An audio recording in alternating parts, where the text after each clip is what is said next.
I'd like to call the Streets and Sidewalks meeting to order. First item on the agenda is funding for the options for the sidewalk repairs. I know we've discussed this over several finance meetings before. Mr. Lamb has brought up that there is a dire need for some proposals from this committee to go to finance and then on to council for addressing the sidewalks that need repair during the city. Mr. Huber's done a lot of research for us, and we surely appreciate that on a few other cities and on our other ordinance that was, I think the last time anything was done with it was about 15, 16 years ago is when we addressed the sidewalk repair issues. I think what we'd like to discuss tonight, and I'm going to go to my two colleagues first, and then I'll open it up for discussion to the rest of the members, is the funding options for the sidewalk repair. I know we've got some information from Mr. Huber and the mayor on liability issues for the city addressing. Well, actually, I've got some information on that question you asked me about funding on 108. Okay, if you can go ahead and. In 2004, we passed the income tax increase, and in the language of the increase, it states that 0.25% of income tax collections shall be restricted strictly for the use of street, stormwater, and utility construction, maintenance, and repair. Question is whether we can use 108 funds for sidewalk. I've never really been asked that question, or I've never researched it. Mm-hmm. I've looked at it since last week when you asked me. Mm-hmm. I've had 4 other lawyers look at that question, okay, including a bond counsel up in Cleveland. The answer to the question is that it's iffy or dangerous for us to do that because it doesn't say sidewalks, and in the Ohio Revised Code there's a definition for sidewalks and there's a definition for street. Now we have done it, and it is justifiable when we do a street repair with stormwaters, because storm lines run underneath that area, and a lot of times we tear it up. Anytime we do a street project, we usually do the sidewalks. So in that context, it's fine to use 108 funds. If we're doing strictly sidewalk, the majority consensus of persons I've talked to, and in my own opinion, we could have a problem. We could draw a taxpayer lawsuit from somebody aggrieved and say you're using a restricted fund for something that's not defined. Now we could fix this easily enough by putting this back on the ballot, because I would estimate and I've talked to Keith, he wrote this in 2004, it just was never thought of. If we did put it back on, I would estimate it would pass for a certainty, because John was asking about, well, could we create a fund to try to help with this? If we put the word sidewalk in there with street, stormwater, and utility cover, then we're absolutely covered. If we don't, the best I can tell you is that somebody could have a complaint, say that we're not doing it right, and I wouldn't know the answer to the question until a judge ruled on it. Right. And majority consensus of the lawyers who looked at that says we'd stand a fair chance of losing. Right. So I guess being conservative in terms of what are we going to do, I guess I would recommend that we not use the 108 if we're just doing sidewalks. Hi, come on in. Unless we fix this with an amendment. Right. Well, I appreciate that input. That is something that we as council members can, and administration can consider, because I think it is important. I know, and I can't remember since 2004, I know we installed sidewalks on West Liberty, west of State Road, with city funds, and Huntington Street along Pythian Sisters there with city funds, and on Guilford Boulevard from Smith Road down to Roscoe Ewing where there wasn't some. But I can't remember for sure if we used 108 funds or we took that out of the general fund. Keith tells me there are some other funds that we could use. Okay. Okay. But I mean, you don't know how much I appreciate, as the chairman here, and the rest of the council members too, how much we appreciate the research that you did and your legal opinion. Well, we started this somewhat 5 years ago. I started looking at this, and then it just, you know, the mayor at the time thought we should follow the revised code, and that's what we stuck with, and trying to come up with a hybrid, which is what I drafted, didn't seem as important at the time, but really the revised code that we now have in our current code is really cumbersome. In order for us to fix a sidewalk following the Ohio Revised Code, you as a council have to do a resolution of necessity for each repair.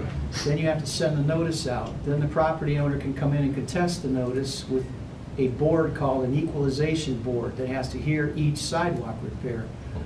Most municipalities, or many, have taken the position that such a cumbersome process, what they're going to do through their home rule abilities is create a scheme of their own without this really cumbersome process that is more streamlined, and then go about a sidewalk repair program that's tailored to the way we want it to be.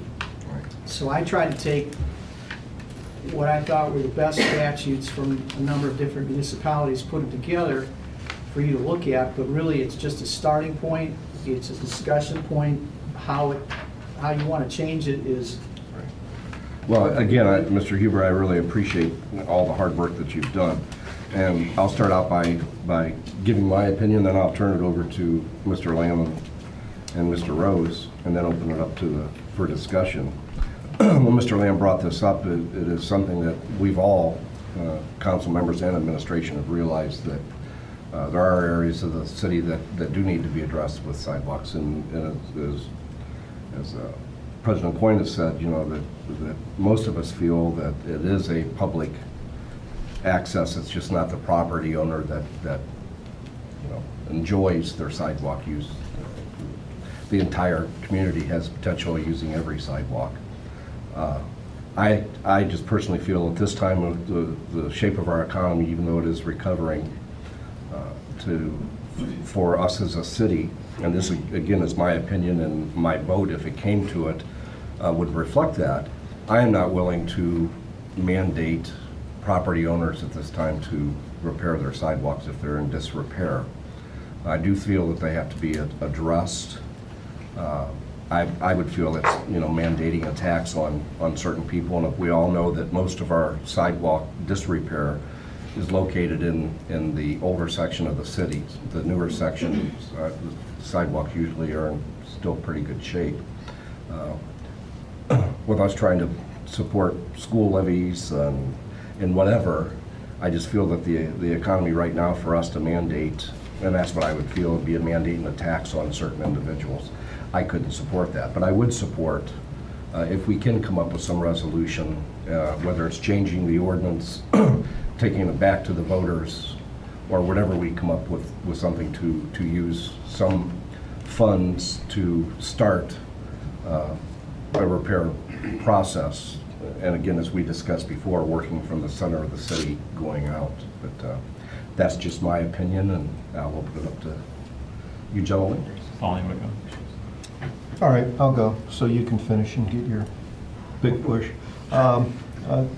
Thank you for your research, Greg. That really solidified my thoughts, and I do appreciate that. One thing is, and you are very well aware of how these detention basins work, rainwater detention basins work in the city. The entire city benefits from the use of those detention basins because all the rainwater is drained and filtered through there and then works its way to the river system.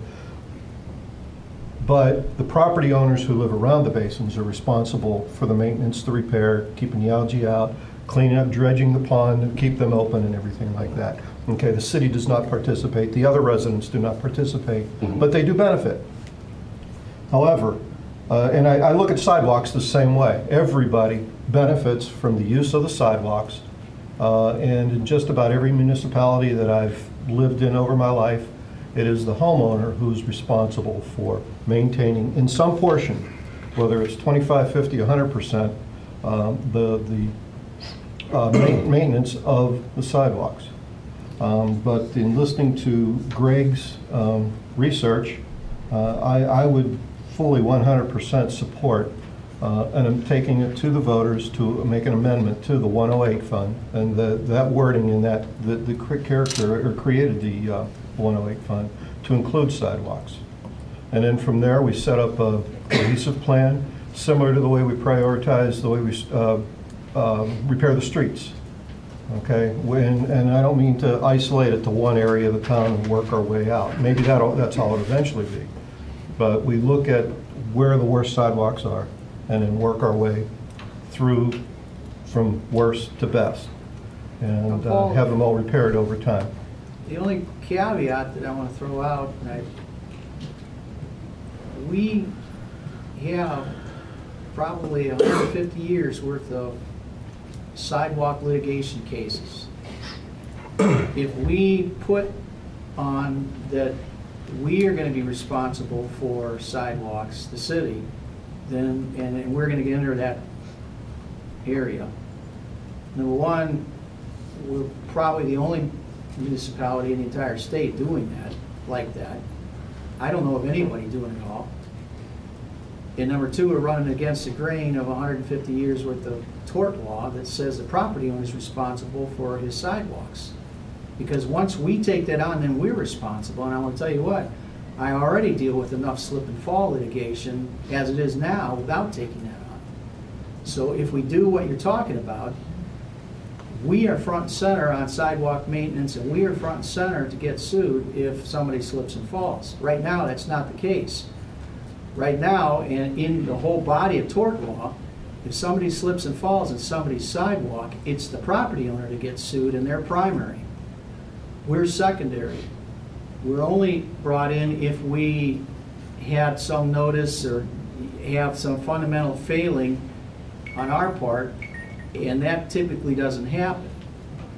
I talked about this with John, and John pointed out that we have sovereign immunity, which is true, but the sovereign immunity defense has to be fought on every case, and you get into an analysis of, was it negligence? Was it gross negligence? Was it a proprietary function? Was it a governmental function that happened in this? In every case, it's such a quagmire. I wouldn't want to have to defend these slip and fall cases asserting the sovereign immunity defense every time, because we'd have a lot to deal with. So if we were to use a fund, it would have to be more along the line of what John was talking about yesterday, which would be reimbursing property owners for no more than what an amount we set, or less if they get a better price, but they are still primarily responsible for this. I don't think it's a good idea to simply put this on the ballot and declare that we're going to be fixing the sidewalks, because I guarantee you we are way outside the norm if we're doing that. And anytime we start doing things that are way outside the norm, I get kind of queasy, because it's just, like I was telling the mayor, no good deed goes unpunished. So well, you got that right. Well, okay. and I respect, and before I open it up to Mr. Lamb, I just want to clarify when you talked about the stormwater retention basins. Yes, the property owners along the lake are responsible for the dredging of the lake and the algae control, and I think there's been a ruling in the past, because I know as a homeowner, a member of a homeowner association, we did approach the city when we started doing the costly dredging, and there was a ruling that the reason, even though it's a catch basin for the city water system, we are the property owners are the ones that have the enjoyment of the lake, basically. I mean, I put it in simple terms. We are the ones that are getting the benefit from the lake and using the lake for recreational or whatever. So that's why that differs, you know. Mm-hmm. And in receiving Mr. Huber and Mayor Hanwell's, I do understand about the liability, and I wouldn't want to put the city in a position to be liable. And you know, I'm glad that Mr. Coyne, you know, brought up a suggestion that maybe couldn't be looked into. I'm just saying, for me, when Mr. Lamb brought up the need for the repair,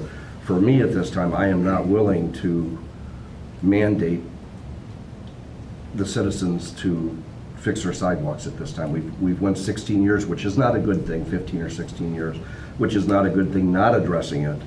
But again, I feel that it would be a taxation that we would be mandating on people. And if it came to doing that or leaving the system as it is now, I would vote not to move forward. Mr. Lamb. Thank you. Okay, well, this is what I would like, this is what I want us to do. The funding issue seems to be the fundamental hurdle of how do we fund this. I think there's no disagreement whatsoever about the need to get a program in place to begin to correct these deficiencies in the sidewalk. I think we agree with that. We all agree with that. But the funding issue, if we don't get over the funding issue, we can't address the sidewalks. And there, I think, you know, unlike our cousins in Washington, we have a responsibility to come up with a plan, whosever plan it is, that is agreeable and get it put in place so that we can begin, you know, we can begin this work. I would say hopefully in this year. You know, what Denny said is absolutely true, 16 years and, you know, a dilemma between, you know, over this issue of payment, and it's a long time to let the sidewalks go. And I originally, you know, when I brought this up earlier, I was hopeful that we could have a bigger kind of a local Marshall plan that would be funded each year and begin to address it from the center out. And if that were the case, I would support that.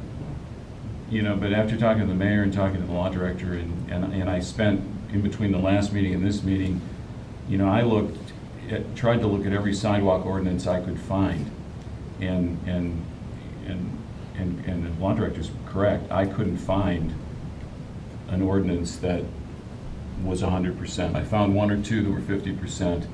I found some interesting ordinances that really allowed citizen participation, where you could draft a petition, and if you got a percentage of the front footage of homeowners in an area, you could get improvements done like sidewalks or curbs, and it would be assessed. You would pay the assessment. That was an interesting one. But, you know, like I said, I'm not always right about things, and I looked, and I could not come up with one that was 100%. We're gonna pay for it as much. And I agree with what you're saying, that I would hate to put the burden on folks in town, because I also think that in the central core part of the city, which isn't small, I mean, it's got to go out. You know, Patrick, tell me if I'm wrong, but it goes probably a lot of these really in large areas that need improvement. Probably go south to Sturbridge and go north past the shopping center. If you look at the housing, even some of the houses that were built 18, 19 years ago, when I talked to residents up by Bueller's, behind Bueller's and some of those areas up Reagan Park, who said they have areas of their sidewalk that after 18, 19 years have begun to move. So if we look at the draft that Greg put together, which really is not is not cobbled together, but really looks like a smart collection of what other cities have done. There's a few things in that draft that I would like to see us change, but I think first we have to, you know, first we really need to resolve amongst ourselves where we're going to go with the funding. But I think that however we decide to do it, I think it's something that we have to do. We can't let it go, and then, you know, wait another 10 years and have another, you know, miles and miles of sidewalk issues. Okay. All right, I just wanted to continue. Oh, sure. Oh, I'm sorry. I thought you were done. I'm sorry. Thank you. I'm not done yet. No, like I started saying, I would support funding from the 108 fund and going to the voters. However, I'm also looking to other options, as I spoke with John earlier, you know, possibly some sort of, I don't know if assessment to the property taxes would be the right way to go, or you know, everybody pays a certain amount per foot for their sidewalks, and then the city picks up the rest. I'm very open to all sorts of alternatives to keeping the sidewalks repaired and the cost as low as possible for the residents, and while at the same time letting the city participate, which is quite a bit different than my original opinion on that. Okay. Councilman, has the city looked for any other sources of funding? I represent a neighborhood organization on East Liberty Street, and one of our residents brought up possibly a safe route to school funding source. Because in many of the neighborhoods, people don't bike or walk to school, but on East Liberty Street, we have a pretty good majority of the families that do have kids in school do walk to school or bike to school. Has another funding source such as that been explored? I don't believe, Mayor, can you want to address that? Patrick was just looking at that for another school issue we have, so he's pretty familiar with what all it'll fund or not. Okay. I'm going to hold up questions from the audience. That's a great question. I'm glad to hear that Patrick's looking into it. Are you done with your comments? Okay, and let me see, just, yeah, I guess I can, I've covered just everything that I want to do. I just wanted to make it clear that after having all the conversations and the research that I have been, I've seen how it can impact everybody, and I can see where it is, we do have to have some sort of participation with the residents to reduce the burden on everybody. Okay. Thank you, Mr. Rhodes. Thank you. Mr. Lane? Greg, how would that, if we had, whatever form that would take, that where we participated to some degree, how would that in any way have any impact on that liability?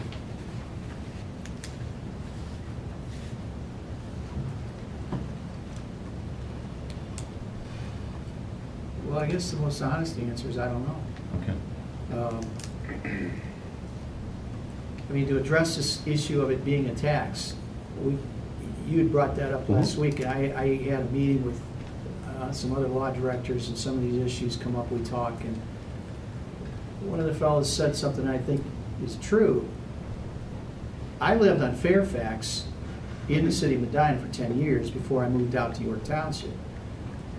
The deal in living in a city is that you have to maintain your sidewalk. It is your property. It is. It's in the right of way, but it is, through all this law, your property, you're responsible. If it's defective, you as the property owner are responsible, and having a sidewalk is the deal when you live in a municipality. It's no different than me letting my basement go. I don't want the government to give me money to fix my basement. I'm a property owner, and the government doesn't want to get into fixing my basement. I kind of question the government getting into fixing a sidewalk when part of the deal is it's my property. I'm responsible. And so, yeah, I mean, it's easy. This issue has frozen the council now for 10 years because you guys have to issue the resolution of necessity to do this. You have not done that because of this issue, this fear of imposing a tax. And there was some pushback because I started with Mayor Roberts when he was aggressive about this. I think it's a question of moderation. We fix the worst and start working our way towards the betterment. But to say this is a tax and this is somehow it's too bad that the property owner is responsible, I don't know about that because it's no different than his basement. Nobody's going to feel bad for me if I'm a property owner if I let my basement go so bad that it's infiltrating water. I don't see that much difference when that sidewalk is my responsibility.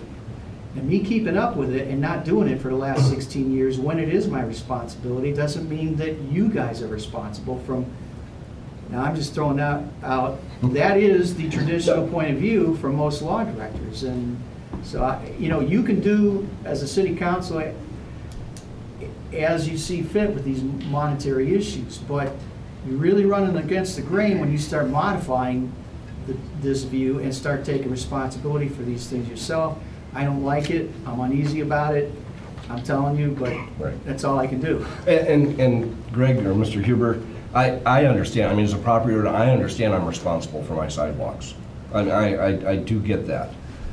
The problem I have is, and whoever's fault it was, you know, previous administrations, previous councils, this council, this administration, for whatever reason, we have not dealt with it for 16 years. The only problem I'm having now is the economy is slowing to recover from a huge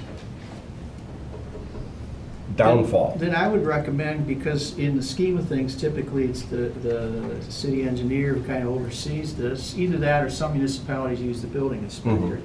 I would say the answer to that is to be very conservative about what you start imposing and do it on a gradual basis so that it doesn't cause a tidal wave of animosity. Well, I'm not even worried about it. I mean, I don't care if unfortunately, if the economy was good, which it was back in the late 80s and 90s when the previous enforcement was put out there, it didn't matter. It's still, no matter what the economy is, I mean, if the economy's good, there's still going to be people upset with the government coming in and saying it's your responsibility, you fix it now, or we're going to fix it and charge you for it. I was in that position when Mayor Roberts imposed that. My wife and I were both working, we were making good money. It cost us $800. We had the money, but it was still the principle of somebody telling me, you know, so I understand it. It doesn't matter. What I'm saying now is I think the economy is still so fragile, and the areas that are in dire need of repair happen to be in the older section of town, and unfortunately I think there's a lot of people out there that with the economy being down, cost of living raising without wages comparable to that, there's people living paycheck to paycheck, and even if we just address the worst sidewalks at this time, forcing people, it can put them over the edge. I'm not willing, as a council member, to do that at this time. Mr. Chairman? Yes, sir. When we speak of the older sections of town, a lot of those are in Ward 1 where CDBG funds are available, and other funds like that. Can those funds be used for repairing sidewalks and the federal grant monies? I can answer. In fact, they are, and we have a project this year with a certain section, North Huntington, some of the side streets using CDBG money. Okay. That money is very focused on specific income levels. In fact, we're limited, we can only do one side of that street, because the other side is in a different income classification. So it's Okay. very specific areas. Broken down by census tract, Okay. based All on, right. But we do have that availability meeting the qualifications that can be used. It meets the qualifications, but the request for those CDBG dollars are about 1.5 to 3 times what the CDBG dollars available to the city are. Like for the battered women's would like more money. Cornell Carter would like more money. The city would like more money. I mean, you can only stretch those dollars so far. Yeah, I So understand. the short answer is yes. The bigger answer is Probably if not. we do that, then we can't do these 2 things. Okay. Yes, sir. Well, we're going to get to you, ma'am. I promise. I'm going to let the community speak. Mr. Lamb. You know, somebody said earlier, you know, we tend to do things different in Medina. We've always done things differently, and I'm a great believer in that. But and like I said earlier, I thought it'd be great. I would like to have seen us have a larger funded plan. But I've got to go back to if you look at what's been done statewide and the history of it, I think that it's important that we take that into consideration when we go forward with this with this ordinance. You know what Greg said, because like I said, I could not find a city that was paying for sidewalks, and if you fix a sidewalk, it's probably going to stay fixed for a decade, 2 decades, I guess, 20 years probably. And I think that if we don't come to some resolution on the funding issue, we are going to go nowhere. You know, and like I said, if we didn't have the liability issue and we had the funding that we could do this, I would be in favor of that. But with the liability issue, and I think the plan, you know, I think what the administration I think is comfortable with, I think is important for us to be to be in a partnership as we go forward. You know, I am comfortable with the draft that Greg did, with some changes made to some specific things that I've already outlined in order to get this program off the ground. We could, once we pass an ordinance, we could then begin to look at some other particular specific things that we need to deal with that are unique. One of those obviously being the sidewalks that bump up against the street. You know, there must be some way, somebody, you know, some way to look at that after we put this ordinance in place. I think that those things we could look at, but I think that the most important thing we need to do is to go forward with a purpose of agreement of how we're going to fund so that we can start to fix the sidewalks. And if it's necessary that we use this draft as a good starting point, then I'm in favor of that. Mayor, you're next.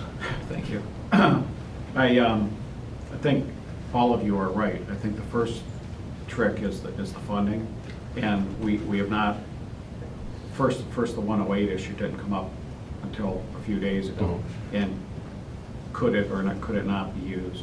The second issue is the liability, which was something that we were not aware of.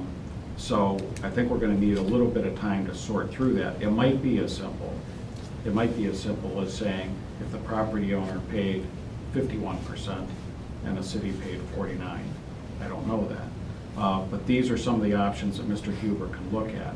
As far as working with the property owners, Keith has already, at my request, researched through the county auditor's office where we could provide a payment plan to folks. That's what they do in Wadsworth. The liability, the administration, I am not willing to sign the ordinance if we can't do something to eliminate or minimize the liability on the city, because otherwise we're setting a precedent for bad case law, a bad precedent for the city, for future administrations and councils, as well as an opportunity for bad case law across the state of Ohio. And I agree with you on that. Yes, sir. Thank you. We got a few other council members here. I'll go to them first, and then I'll open it up to the audience. Mr. Colasar? You know, I agree with some of what the mayor just said, and I might repeat some of the things, but you know, we've come from the city doing nothing to hearing that maybe everything, and you know, and Paul brings up a topic as well, and I'm not going to jump around, but in reference to retention basins or lakes and the importance of our stormwater, you know, and Patrick wrote up a body of some ideas back 4 years ago or about the city getting involved because, you know, it has public use in it. So I felt, and I think that, you know, the city should contribute some. Well, legally, you know, liability, that kind of thing we got to look at, but I always thought that maybe, in fact, when we talked about the retention, that maybe the city contributes 33%, but we're at least offering something. And this goes towards those sidewalks that are in dire straits, not ones that have a little crack or something like that, ones that truly need to be replaced, are safety hazards to the community and the residents that are using them. And there was something spoke about, well, let's not make the homeowner replace it. I feel if we have, and you know, I have a resident here in this room that fell not too long ago because of a faulty sidewalk. And I feel just like when people don't upkeep their properties and they let it go to, you know what, I feel that we need to step up there and make sure that we're not just counting on them. If they're not willing to fix it, then we take the bulls by the horn, we go out there and fix it. And then we do a payment plan like the mayor just spoke about. And if they default on that payment plan, then we assess them. I mean, I just don't want us to sit back and not do anything about it because, you know, a lot of times that's what some of the property owners want. They don't want to be bothered, but guess what? It's at the safety of, you know, our residents. And you'll notice a lot of, you know, there's a lot of old sidewalks out there, but there's some of these sidewalks that are in bad shape are because of our shade trees. They're city trees. I feel that those sidewalks that are affected because of improper planting locations or just root growth, you know, that's part of the, I think, the city's fault, if you will, and I think the city should pay 100% of those. Now, it's not going to be long stretches, it might just be a couple sections, but I think the city should pay the whole portion of those sidewalks. And I think the city, like we've done in the past, whether it be on new construction projects or sections of sidewalk that were never put in, I think the city needs to focus on those areas too and making those connections. So I have no problem with the city contributing some, not all. I don't feel comfortable with all. And the liability obviously is a current concern with me, but I think we need to do something. And maybe with additional research, maybe we can set that percentage to a point that takes us away from that liability. But I'm in favor of us doing something, because if we don't, even in those areas where property owners, it might be a poor area or lower income, and then that payment plan comes into play, or the landlord that owns those property, and maybe those are rental properties that the landlord has to come up and help contribute, because the law director said it's in the right of way, but it's their land or their property, and he brought up the basement scenario. Well, everybody's not going into his basement. Everybody is using these sidewalks, and it has public interest in it and safety interest. So that's how I feel about it. Mr. Hilbert? I'm not going to be redundant and bring everything up again, because everybody's basically bringing up the same points, but I do agree that I think we need to find some level ground where funds are coming from both sides. I just, to be able to tax the property owners 100%, I just don't think is right, especially with the economy the way it is. But also something Mr. Polzar said was the areas where we could show that damages from trees that are planted by the city, that absolutely I think we should be 100% responsible for those repairs. Thank you. Mr. Shields? I'm along the same lines as these two. I'm not going to take extra time, but I do want to minimize the liability. But I do think we need to do something, and I don't think it should be 100%. Okay. Mr. Coyne? I guess I approached the first question. We're talking about this funding, and the first thing I think we should figure out is, what is the cost? I mean, we know how much sidewalks. We have 200 miles of sidewalks. Approximately 200. And not all 200 miles needs to be repaired, nor will all 200 miles need to be repaired anytime soon. So there's a percentage of whether it be a 2-inch, 1-inch, some criteria of what constitutes a sidewalk that needs to be repaired. So I think the first thing would be calculate the percentages, and maybe we kind of threw around numbers, maybe it's 25%, maybe it's 20%, and if we had to do all 200 miles, what was it per linear foot? It was, I mean, we're talking $1 million, or what was it to do everything, the whole city over again? I mean, there's a number. It's not like on forever. There's a cap. Mm-hmm. So the question is, there has to be annual funding for it, first of all, and there has to be designated areas or criteria where the funding occurs. Now, I'm different than everybody else a little bit, because I believe the city should take 100% responsibility for it, because there's a couple issues with it. First, it's a public function. Just like water is a public function, everybody pays for the water, we all use water lines. Streets are a public function, sidewalks are. We all live in a city, we have sidewalks. A lot of people use the sidewalks to walk their kids, their dogs, whatever it is. Everybody uses the sidewalks. And I view it a little differently. I view it more as an economic development and a feature that us, the city of Medina, can be different than everybody else. As Bill alluded to and others, that, if we have sidewalks that are in great condition, property values, in my mind, would go up, because people would want to, they're looking at houses, they want to know a community, how does their community approach their citizens? This is one way they could look at it is, we approach our citizens, we believe it's a public function, as I do sidewalks, because everybody uses them.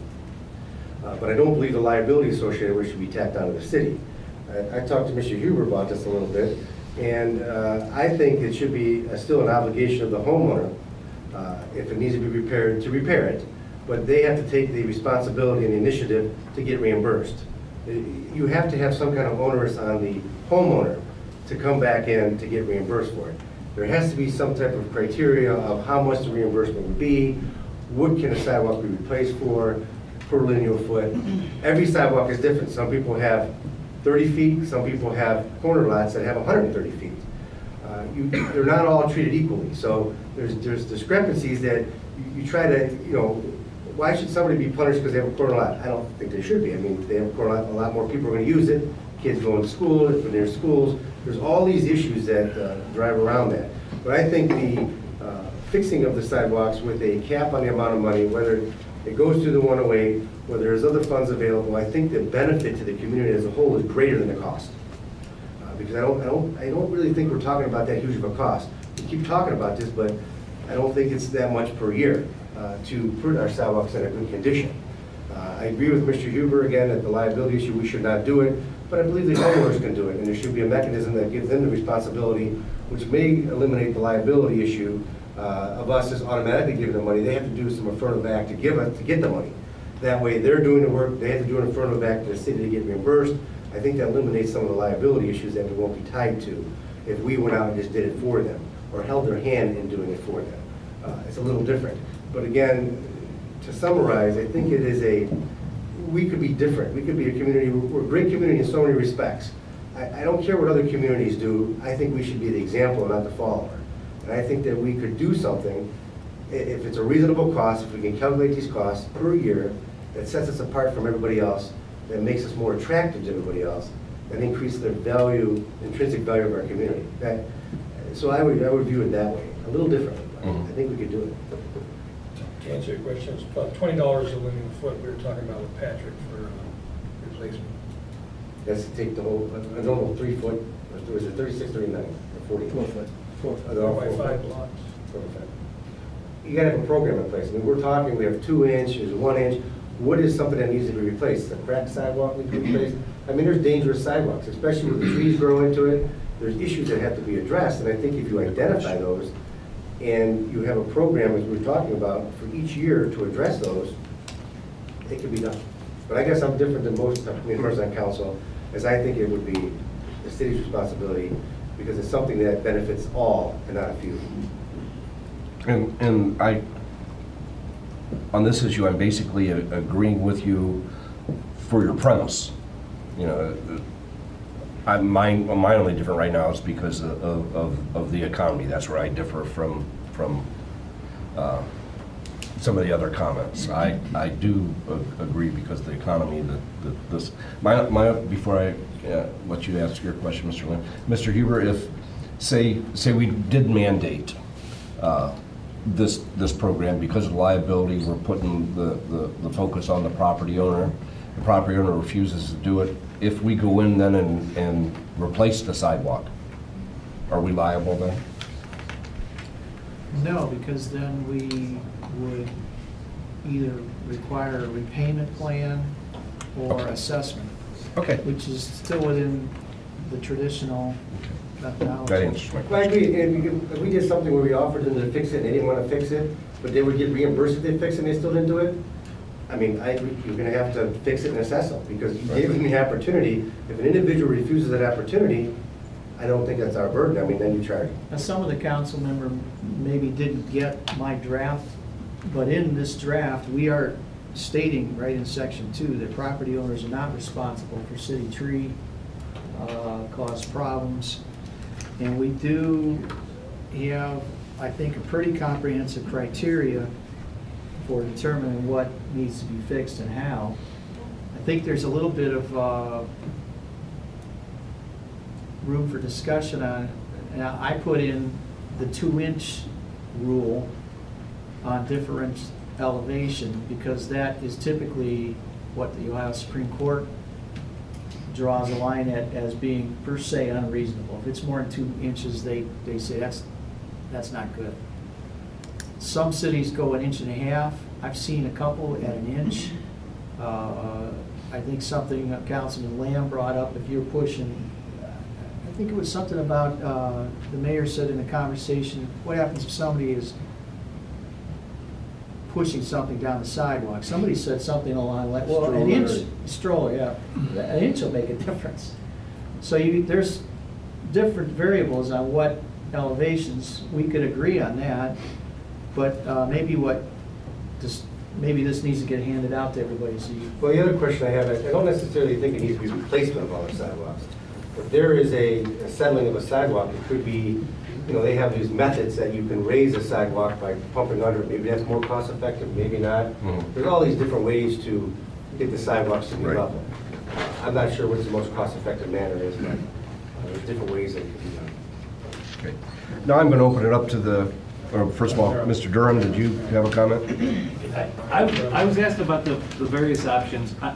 Greg, or Mr. Huber already addressed the 108 fund. If we are able to use that, or if we were to ask the voters for a change in that language so that we are able to use it, that fund brings in about $2.5 million a year. About 800,000 of that, 2.5 to 2.6, about 800,000 of that is committed to debt service from borrowings that we've made for projects. So we have about $1.7, $1.8 million available per year in that fund. Now Patrick has ideas for where that's going to be spent. It's not like that's freely available, but that's what's Right. there. The current balance there is about 14.2 million. The 301 fund is our general purpose capital fund. That one brings in $750,000 to $800,000 a year in income tax. We have about $300,000 a year committed to debt service in there, so we have $450,000, $500,000 available per year in that one. Current balance is 2.6. Once again, there are lots more projects than that fund, but that's a place you could take it from. And then the general fund, because you can essentially do whatever you'd like with general fund dollars. The other financing option, I sent all of you an email on it, is the special assessment process. Since you have the email, I don't want to take a long time on that, but just understand the 5 years at 3% that Wadsworth does. I quoted that because it's what they do, but there is flexibility there. We could go more years or less interest rates. So there's some flexibility as far as making it affordable. And when we look through the timeline, Wadsworth essentially gives their residents 6 months, same as cash, because the county accepts the special assessments once a year in early September. So whenever the project's done, you can then bill the resident, and they have until the following mid-August or 1st of August to get it paid.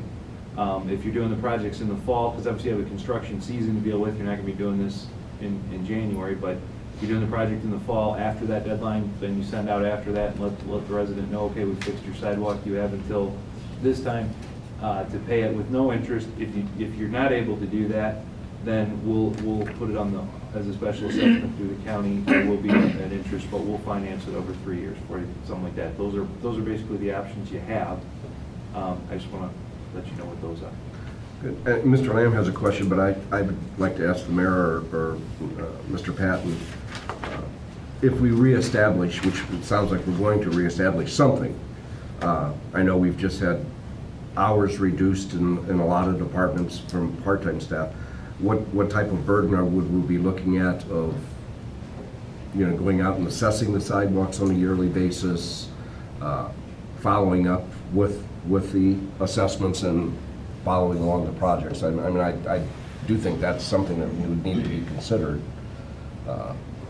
Yeah, the work is not as much an issue because it'll be an outside contractor. Right. Either theirs or ours or whatever.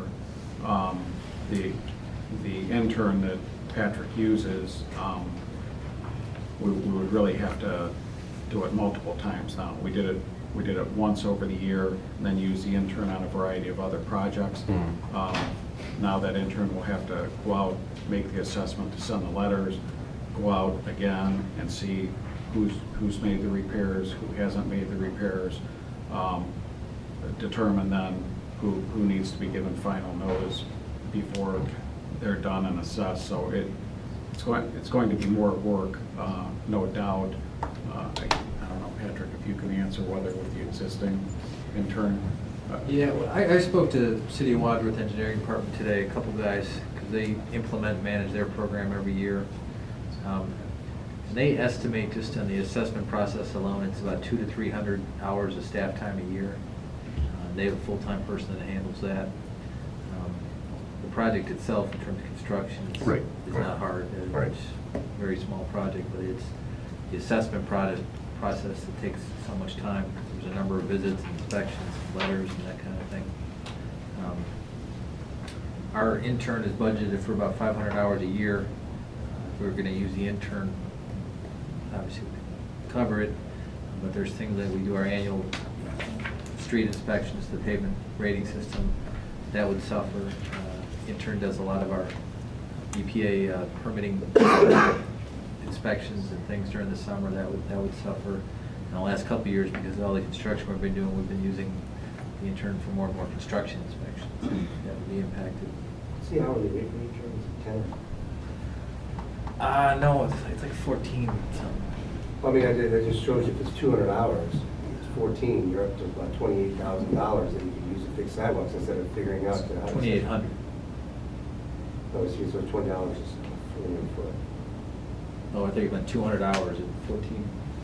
No, I was just talking about the cost. Oh, okay. Associated with having the intern, I mean, spending the time, the administrative time. Right. It's just something we got to consider whatever proposal we come up with. But there may be requests for more hours for various, a couple departments anyhow. Okay, I'd like to open it up to the public now. Ma'am? Oh, I'm sorry. I apologize. Your arm's going to get tired from keep raising. That's all right. It's Mr. quick. Lamb has one more question for Mr. Huber, and then I'll come to you, ma'am. If we looked at John's, President Coyne's idea about the reimbursement, you would have to research that to see if that reimbursement, if we still had liability, if we did reimburse a property owner for that work? Well, my view is that if we get involved in paying for a sidewalk at whatever percentage, we're gonna get pulled into lawsuits, period. Okay. Because we're in the mix, and when the lawsuits hits, everybody who has a finger in the pie gets pulled in. You're right, but I think there are means and methods that it's done. If you can separate yourself from the means of accomplishing it, your risk of exposure to a claim, that's a viable claim, you may be sued, or anybody can be sued, but as far as finding liability against you, you try to minimize that as much as possible. Because it seems like you're correct, no matter what's going on, there's going to be a percentage paid, so you have to minimize your exposure to that liability as best you can. Well, I guess if we get on this path, we minimize exposure by fixing all the sidewalks, I suppose. Well, once they're fixed, they're going to be fixed. Yeah. I mean, What, just to follow up the question you asked, Patrick, do you have a ballpark as to what expense would be to fix the bad sidewalks right now? Throughout the city? Yeah. I would say $5 to $10 million. we have that many bad sidewalks in the city? Well, you asked before how much it would cost to replace them all, and it's about 25 million. 25 minutes just to replace The everything. entire city to replace what we have now. So we got about half. Well, I was estimating about a Quarter? Quarter, Is that many? 25% of it. I mean, it's all in the inner city then, because if you go down in Ward 4, Ward 3, I mean, there's. I would be surprised at some of the neighborhoods that That's it's uneven. I guess. But that's replacement cost, to replace Remove or it. replace it? That's not fixing No. the level. Correct, yeah, that might be an option for some areas. Mayor, and you said, I think, that, you want us to, as much as possible, limit the issue of liability.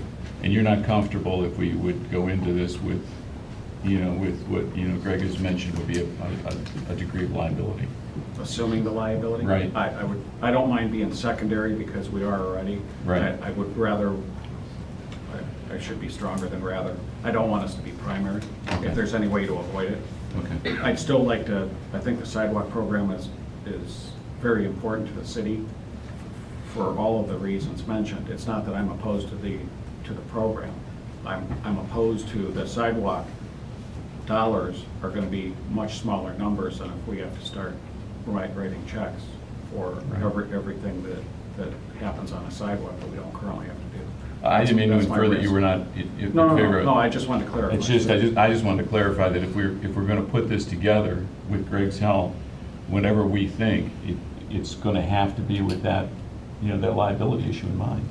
So, Now, the thrust of this draft that some of you obviously didn't get, they didn't get. The thrust of it And some of the best thinking from other municipalities is that the city has the engineer contract with a concrete contractor, so we get reduced price because of the volume that we're gonna be fixing every year. So we work it out so that the property owner can work with the city engineer and get a reduced price on repairs because we are providing that reduction in value given the volume of work this contractor's getting. My experience from past issues with the sidewalk is that the concrete contractors come on a small job like this as it is, you get a maximum bill because it's a small job. They don't like, or they treat it that way.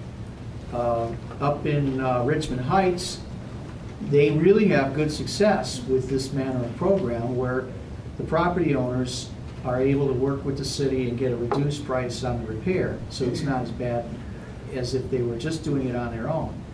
So what I try to do is include in amongst the options in terms of how this is done, that they be able to do that through the city engineer's office, and that was the main target of this legislation as a start.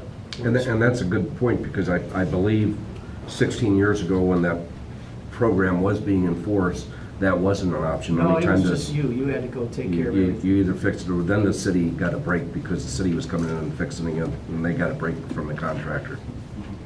Okay, now ma'am, if you can stand up and give us your name and your address, I'd appreciate it. I'm Linda Schultz, and I live at 816 South Court Street. Mhm. And 16 years ago, we did get a letter from the city. They had gone down South Court Street and they had marked what had to be fixed. Mhm. And we were responsible for that as being a homeowner. There's nothing wrong with that. But I think to wait to do the sidewalk. My husband's walking home from the post office on January 17th. What? And he fell in front of 721 South Court Street. He came home all bloody because the sidewalk was the second time he had fallen there. I'm not going to sue the homeowner, but if the city were responsible, I might think about that. We ended up in the emergency room, 8 stitches, and you have to go back to the doctor, you have to get stitches out. Then the doctor says, oh, maybe you should have an MRI, and you have an MRI, and the doctor says, oh, maybe you better have that too. But something has to be done about the sidewalks now. I mean, South Court Street on 721, on that area, is worse than the other side for some reason. But, when our grandchildren come here, we want to go to Hawkins, you can't get down that sidewalk with a stroller. But to wait is ridiculous. Thank you, ma'am. Yes, sir. Your name and your address, please. I'm Stephen Alberry. We live at 825 South Court Street. Just looking through some of this draft here, really the city's going to be taking some liability anyways for repairing sidewalks where the trees are causing the issue. So truly, is that fair and equitable to everybody else who's doing it, that the city is not only going to be responsible for certain parts of it and not part of it? You're still going to open yourself up to some liability of being sued. Secondly, I do believe that, when I look at the duty to maintain, I mean, truly, how much is that enforced? Right now, if you ask me, it's not being enforced at all. So, when you think about being creative about funding, you can generate a fund from, finding people who don't maintain their property, their sidewalks. Or another thought I might have is, maybe for parking, you put up parking garages. Use that money to go into a fund to maintain the sidewalks and the parking lots, the public parking lots. And you can be creative with that too. Not necessarily charge on the weekends or charge during special events so that people still come into the town and they participate in it and they're not balking about, well, they have to pay the park. Another thing is, we got to have a standardized criteria of looking at these sidewalks and saying, are we doing it for aesthetics or are we doing it for safety?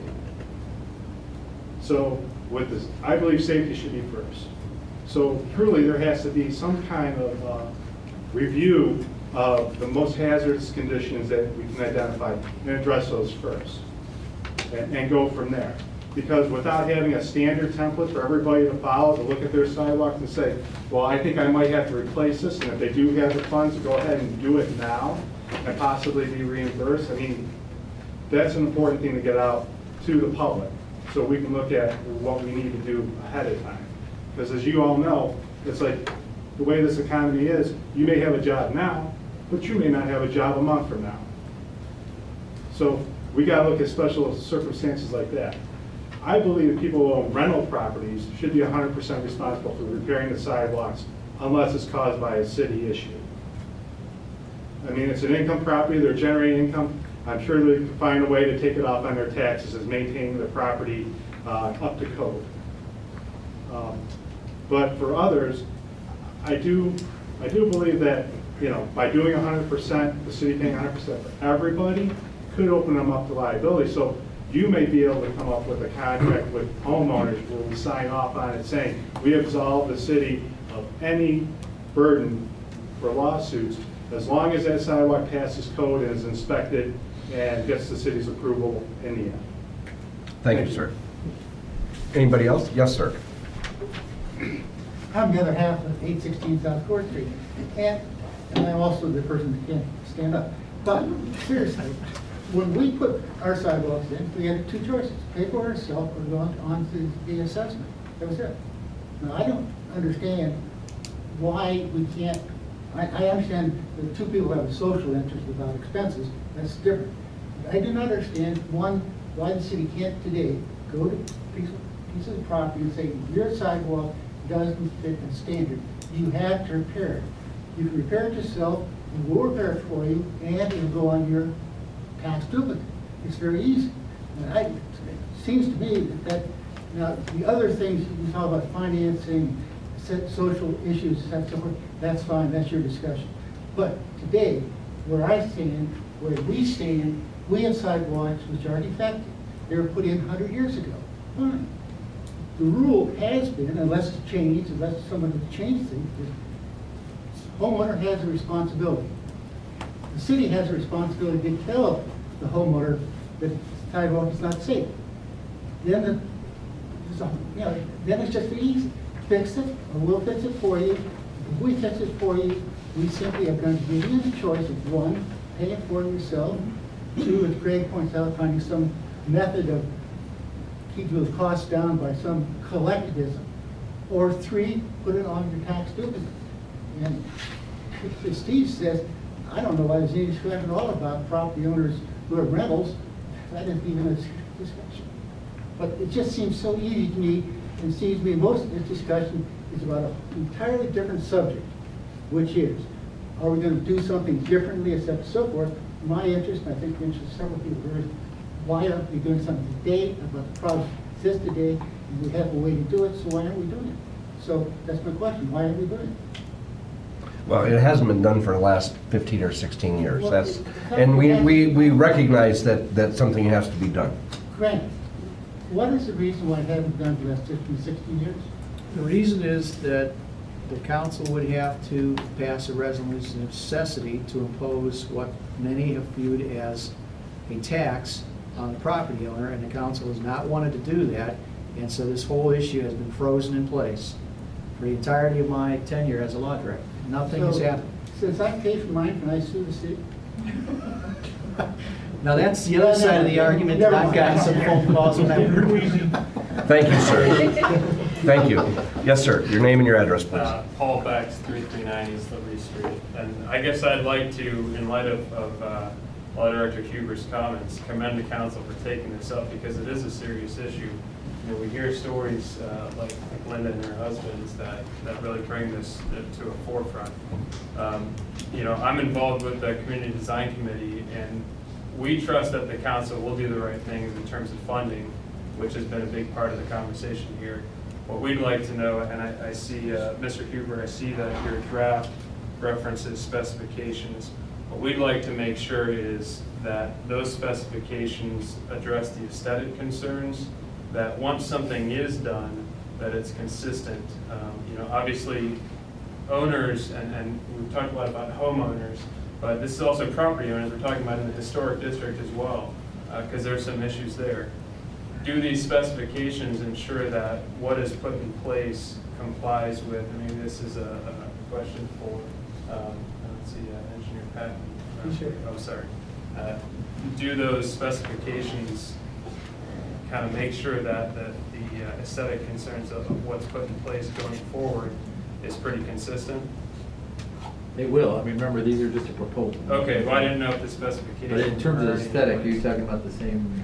Well, yeah, I mean, dimensions, right, or- there's a lot of considerations, and I guess speaking in generality, what was put in, whatever is put in place address that. Well, you know, our standard sidewalk is 4 foot wide, certain thickness, a certain method Sure. of construction. To be honest, there's not a lot of aesthetic characteristic to it. other than- Right, no, I understand. Well, we'd like to make sure that, you know, homeowners don't take this upon themselves and do a number of different things with different mixes and make it something that's a hodgepodge. No, I would imagine whatever we pass, whatever the minimum strength of Okay. mix design, we would have to be involved in inspecting it. Okay. The only thing that, sort of, with your concern, 16 years ago, in some of the older sections, the one common complaint was most of the sidewalks, or a lot of the sidewalks that were replaced, the original was sandstone. And to Right. replace that, we can't afford to do that. No, understood. But yeah, the concrete, I think the city's pretty standard on it. This is something that, you know, for a lot of outsiders and visitors see first. You know, they walk on our sidewalks, and this is their experience with our city, and we just want to make sure that whatever is done is something that's going to last, and it's not a hodgepodge of different things. Right. Thank you. Anybody else like to comment? Question? Just one. Yes, sir. I think that's great. So, as the world exists today, the only thing I can do is sue the property owner to fix the sidewalk, because the city will not get involved. Is that correct? No, no, Andy, you could file a suit against the city if you wanted to. But I mean, those are my own choices today. But the city itself will not go out and look at any sidewalk and mandate that it gets repaired. Is that correct? Well, our current legislation allows us to do that, but in order to do it, the city council has to pass the resolution of necessity, and every time we've gotten to that point, we haven't done it because the city council has not wanted to bring to bear the burden on the property owner for the reasons that Denny said. Yeah. So we have not really been doing anything with it. So I take it then, because we have 4 of the city council members here, is that correct? 5. Mr. Quinn just You left. have 6, 7. So none of you are willing to hand up to the wall and find a solution today, is that correct? Other than Bill?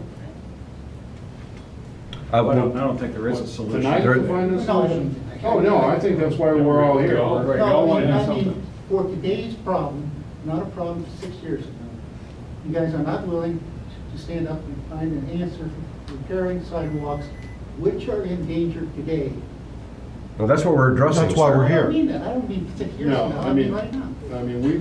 we've pointed out areas that I think the administration has gone out and either put in asphalt to level it out, or bring a saw out and cut that lip and ground it down. So, I mean, we have, So you are we are Yes. taking some action to try to So take there- care of the really hot spots. So therefore, what we should do then, if there's a bad spot, we should notify the council that there is a bad spot, so they can.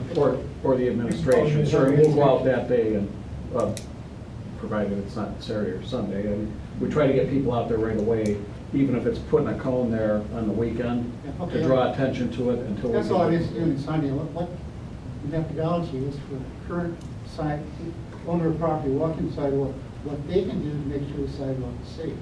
Walking down South Court Street on my side of the street, I see there are 2 areas which are filled in with a sort of a concrete mix, Right, which is not, I would presume is temporary till, right, because we At 590. because we couldn't get the 304. concrete, yeah.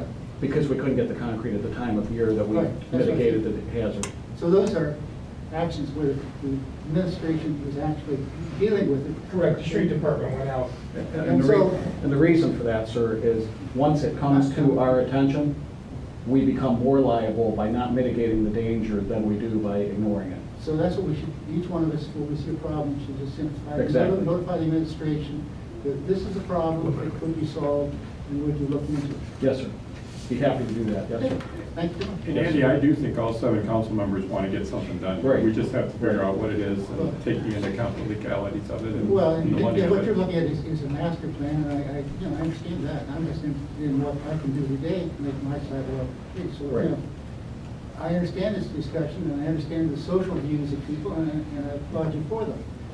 I'm just interested in this being solved, what I do about a piece of sidewalk that shouldn't say. And since there's an answer, thank you very much for your time. Yes, sir. Yes, sir. Yes, ma'am, your name and your address, please. Hi, I'm Karen Alberry at 825 South Court Street. Mhm. And I'm not trying to, I know this whole meeting isn't about South Court Street Correct. alone, but we are walkers, and we've been here a little over a year, and I walk every day down into town, and it is like taking your life in your hands. When it's icy, you can't walk by certain people's sidewalks because they're so slanted. You will slide, and the levels are so bad. When we did the first, that walk that you have in November, we wanted to go into town with the, yes. You can't, we're tripping and holding on to each other, just trying to get from our house down to the square. And I do have a grandchild also that I watch frequently, and it's like crazy. It's like four-wheel off-road driving, trying to get, and this is just down my street. Right. And it's so bad, and I don't know who owns all the properties, but I do, and I'm not trying to, I think the property owners should be responsible, and it sounds crazy to hear me say, because we have 250 feet of frontage. But at the same time, the houses where I see it's the worst, they have so many meters on them. They're rentals. Nobody has 4 electric meters and 4 gas meters on their house if it's a single-owned home with some poor person who can't afford to make repairs. I think that's ridiculous. I can't imagine if you own rental property and you have all these renters in there that you can't afford to pay for your sidewalk, and they have small sidewalks. They have small frontage. So that's my only concern. I think that it's very kind and concerned of you guys to say, well, we don't want to burden the homeowners, but we can't get safely down our street. Try to ride a bike, try to, like I said, push a stroller or walk at night when it's darker. You can't. It's very dangerous. So that's my thoughts on, I'm not saying burden people. I would hate it if somebody just told me, hey, you need to replace 250 feet of sidewalk, but a lot of them are rentals. And I don't know if you guys are afraid to stand up to the property owner. I don't know. I'm not accusing. I just don't know what it is, because it just seems kind of crazy that it's like that. So, Thank you, ma'am. okay. Yes, sir. One other thing to say. So if the city goes out and proclaims the sidewalk isn't safe, and they go to the homeowner and say, okay, you got to fix this sidewalk. Be realistic on the time frame you give them to fix it, because somebody can go out there and they can drag it out 60, 90 days.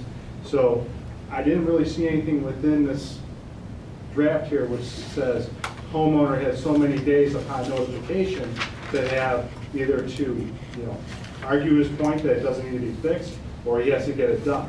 So that's something you may want to look at the draft as well too, that you have that built in as well. Thank you, sir. Well, Is there anybody else who would like to speak on the sidewalk issue right now? Okay. This council, I can guarantee you, will take everything that you folks have brought to our attention tonight into consideration. As Mr. Colasar said, and the mayor, there's nobody in the administration or council that doesn't realize that there is a problem. The first issue on the agenda, though, was the funding, and we do have some questions that need to be answered about that. But as the mayor told Mr. Schultz, that when we are made aware of a problem, the city does try to go out and mitigate that problem to the best of its ability right now, until we get this program in place and up and running. Okay? Okay. You're finished with that, sir? Excuse me, sir? You're finished with that, right? Yes, sir, unless you have some other concerns. Okay. Bless your heart. It's exciting. Thank you, sir. Thank you all for coming. Yes. Thank you. Thank you. The second thing on the agenda is, Patrick, if you can just give us an update of the street projects. You folks may want to stick around and listen to, we're going to just quickly go through the updates of the street projects for this coming year.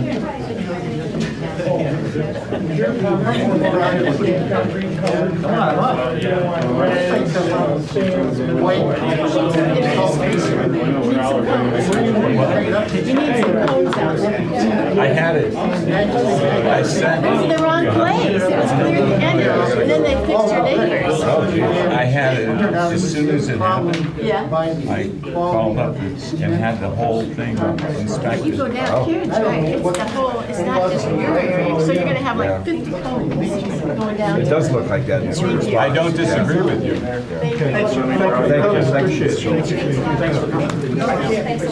Thank you, folks. Thank you. Thank you.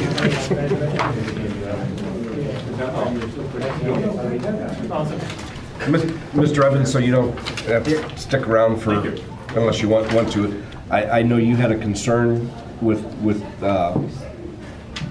President's Row. Yes. If you want to address that before we get into Patrick's presentation. Go ahead and go through your meeting. Okay, if you're willing to stick around, that'd be great. Like old time.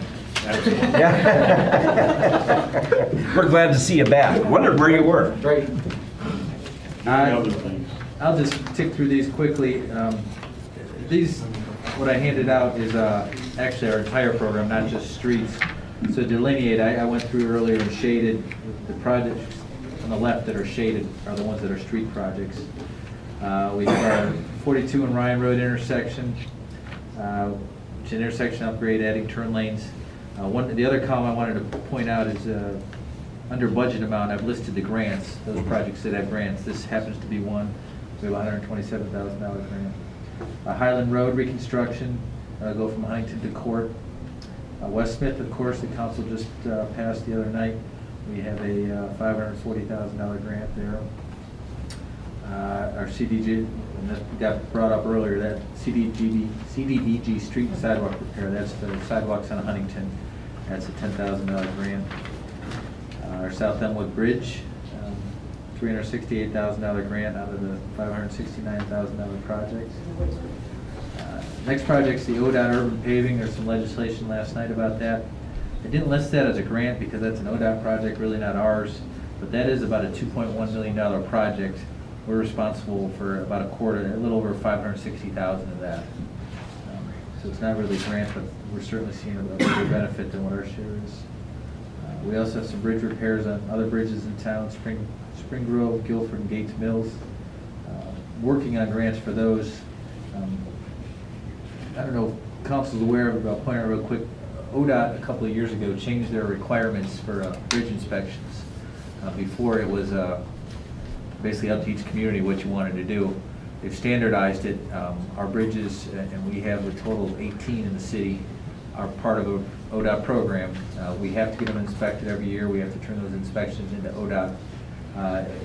Honestly, at first it was kind of a pain, but I think it's a great program. It brought to light to our attention some things we didn't know about the condition of our bridges. We do have a couple that need some action, and there is opportunity for some grants for those. So that's a good. Anybody wants to, I can certainly give you our bridge inspection reports. They're thrilling. Another project, Wild and Beachfoot drainage. This came up, actually, Dan, you know about it. Last year, we did identify a project that needs to be completed. We are out seeking proposals to get that work completed in terms of design. We know what we want to do. We just have to get an engineer. I thought we might have some time on our own, but I don't believe we are going to in order to get it done this year. So we're seeking proposals to get that completed. Lake Road reconstruction. That is another one where we're out seeking qualification statements. We'd like to get design going on that so that could start at the end of this year. Certainly don't think it'll be done until next year, but we've got it on our project list for this year if you want to get it going. The Square Historic Waterline District waterline replacements. We awarded a contract yesterday to Lewis Land to get that project going. I want to do that in advance of the ODOT project. Moving on, Gunnison Court is a grant project. That's complete removal and replacement. $387,000 grant for this one. 620 East Smith storm sewer. There was a storm sewer that collapsed. We're close to being able to start that project. Doing some curbing projects on Mill Street and South Court. We've got a school zone beacon we've listed. We're working on that. That's for a flashing school zone sign. There's been an issue for a few months. And then the next couple are concrete street repair and pavement joint sealing, our annual projects. We'll have those, get those started shortly. We've got a residential drainage program council passed, I think, 2 weeks ago at their meeting. One on Lancaster, one in Lafayette. Freeport's on the next page. I should say that this first page is all the projects Kenny in development. The second page would be the projects that have been awarded and are or will be under construction. Then we have a couple of, we're hoping to do storm sewer upgrades. These aren't residential, these are our city main line areas. We've had flooding, residential flooding.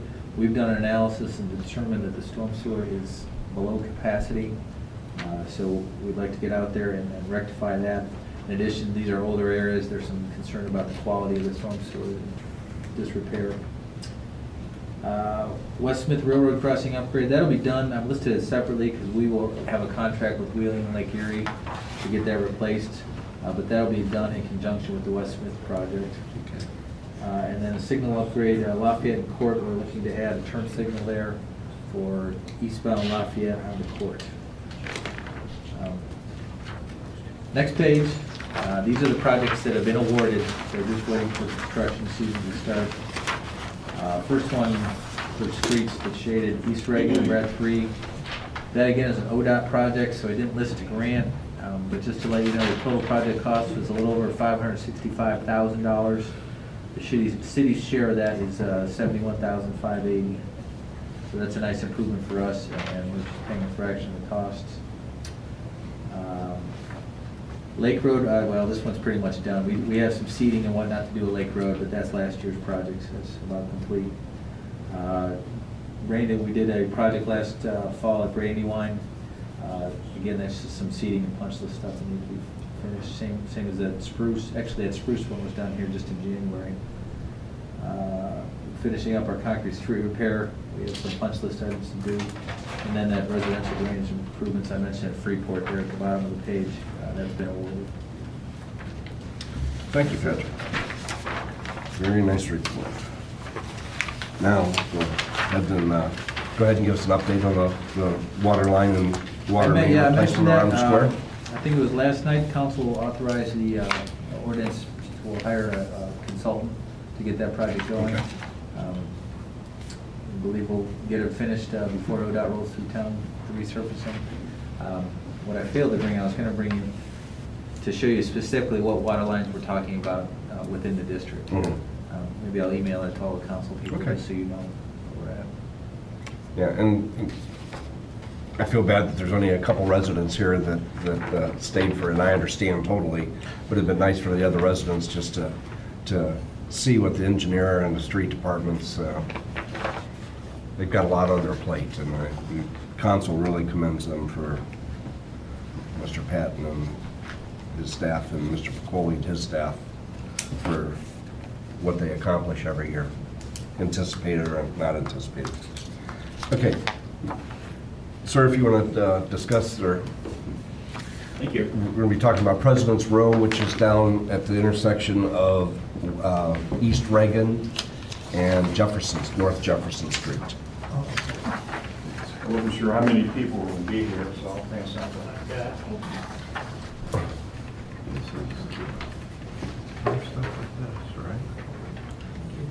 No, I don't know if this is actually, no, this is, I mean, their property butts up to that, yes. Okay, my name is Jim Evans. My address is 1077C North Jefferson Street.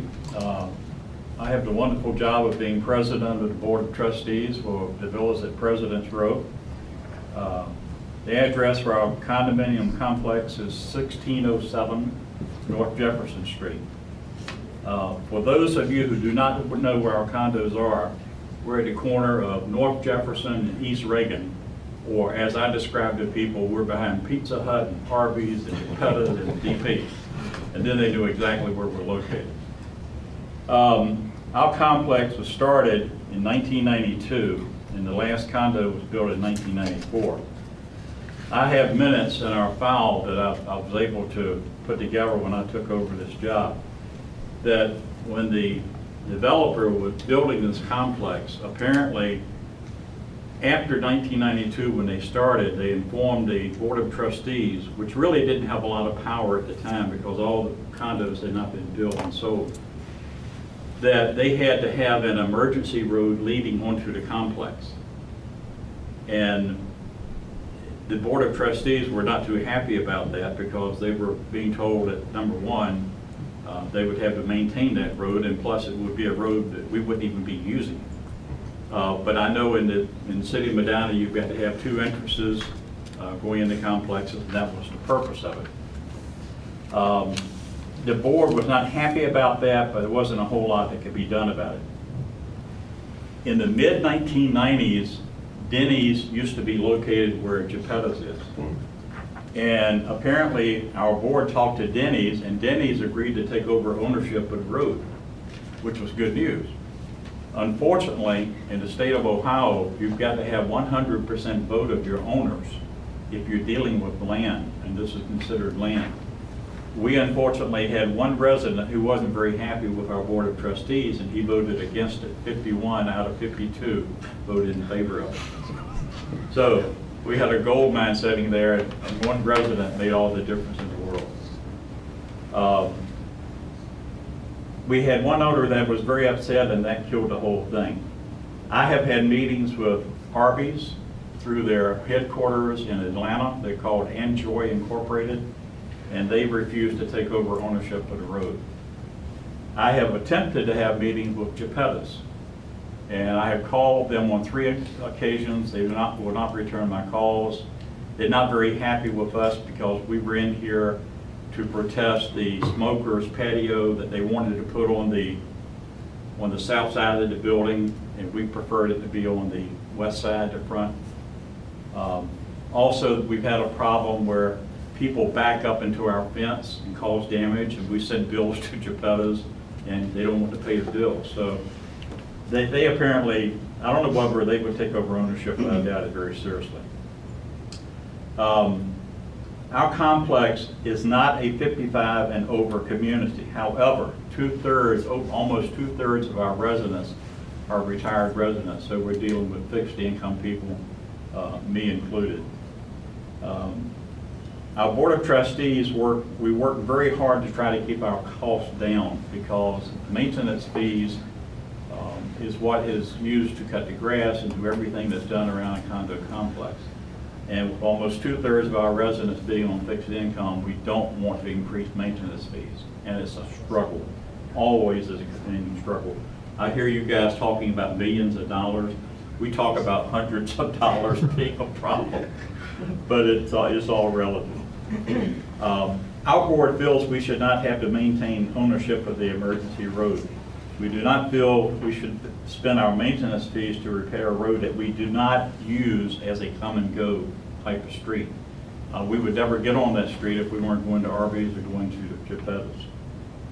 Arby's and Geppetto's needs this road for their employees and their customers to come and go. And I'm here tonight to request that the Streets and Sidewalks Committee help us in starting this process of turning this emergency road over to Medina City. An example that would relate to this is the alley road, as I call it, behind BP, Arby's, Pizza Hut, etc. Also up in front of the small shopping center. If I'm not mistaken, the city built that street some time ago. On that street, if you've got a pothole, whoever that store is sitting there has got to repair that pothole. I can't force Arby's to repair something. I can't force Geppetto's to repair something.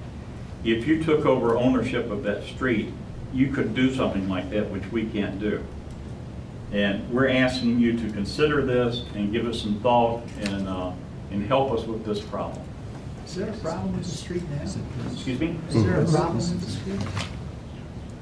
Well, when you say is there a problem with the street, what do you mean? This access right here. This is access to potholes? That's what I wanted to clarify. There, we just spent over $1,000, which again is small compared to what you guys do, but replacing a manhole cover for a storm sewer that broke.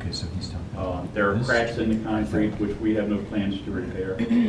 The emergency street should be there for an ambulance to go on it, get on our complex. We have 2 gates that allow you to get on our complex off of that street. And since 1992, those gates have never been open. And they're sagging a lot because nobody's ever had to use them. Mr. Evans? I just want, just for my own clarity, so I know what we're talking about. Are you talking from, let's see, what would be, okay, I got it upside down. This fence line here all the way to Court Street? It would go from Court Street all the way to, Your you gate? can't see our gate. You see where those conduit buildings are? Right. There's a double Right. gate right in there. Okay, right there where the pavement changes? Exactly. Okay, all right, thank you. I just needed to get that straight in my head. Thank you. Is that gate locked? No, not really. It's got a bar running through it. Right. And I've talked to the But fire not a department padlock. about it, and they understand that they they pull the need bar out and they access. push it open if they have to. Has LST used it? We've not It's never been used- open. No, we come in off Jefferson. Yeah. I just, Never had a reason to be open. Yeah, I guess, Greg, I'd ask you, this is, I looked this up before, this is a private, I mean, they own it. This is No not, dedicated street? No. Don't they have the ability to say, you know, Denny's and Arby's, if you want to use it, you're gonna have to help us?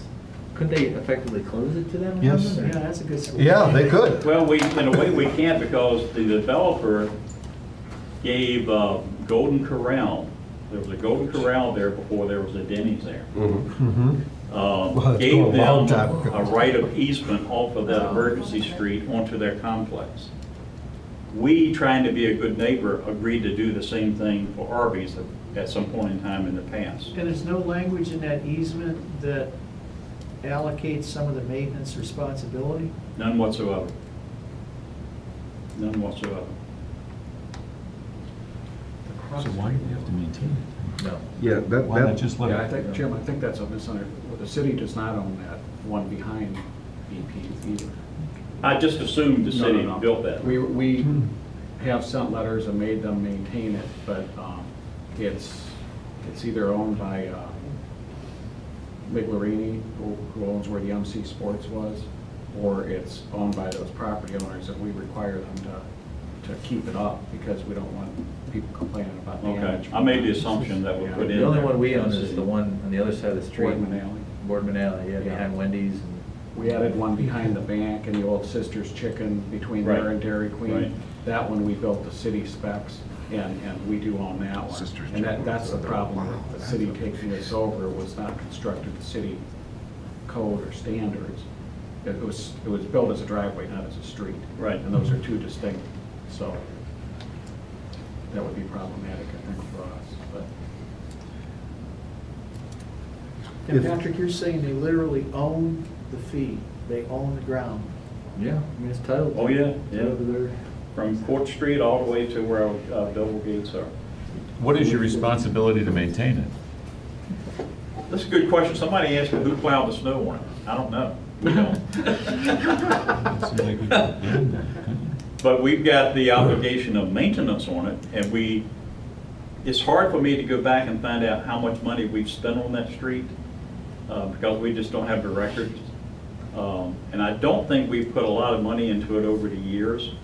And this recent thing that we did, which was $1,000, I don't think we've done anything in the last 10 years other than that. But you are obligated to maintain it. We're obligated to. But I'm looking at it as a street that is passable for emergency vehicles to get on our complex. And if there are cracks in the concrete and it affects Arby's and affects Geppetto's, I'm not going to worry about it. As long as you can drive that fire truck on our complex, we're going to spend the money to maintain it like you would maintain a street in Medina. If you, I just asked Mr. Huber, he'd be willing to take a look at those easements, and no disrespect, but sometimes the legalistic view of it versus the layperson's view of it is a little bit different. So if you'd be willing to bring copies of the easements and have stop up at the water Be park. glad to. Lee Skidmore did the one for Arby's and the one for Golden Corral. Now, Lee was representing you? He was representing us on behalf of allowing Arby's to have a legal easement. They took the easement a few years ago. Did they without pay you money permission. for that? Excuse me? Did they pay you money for that? They paid us money, yes. And of But they course, we took paid no- Lee money too. They took no Clock was responsibility, ticking.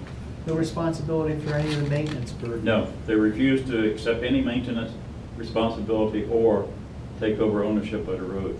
So why did you give them the easement? That's what, I mean, I'm just listening to this wondering why. Well, number one, they took it illegally. Number two, they came to us and they want to sell Arby's now. This Android in Atlanta wants to sell it, could be 2,000 Arby's around the country. And they knew they had an illegal easement, so they came to us to make it a legal easement. And we worked it out and made it legal, and Lee Skidmore, the attorney, did all the paperwork. Yeah, I'll bring you both of those. The developer on Golden Corral, I've got paperwork on that, and that goes back to like 1992, 1993.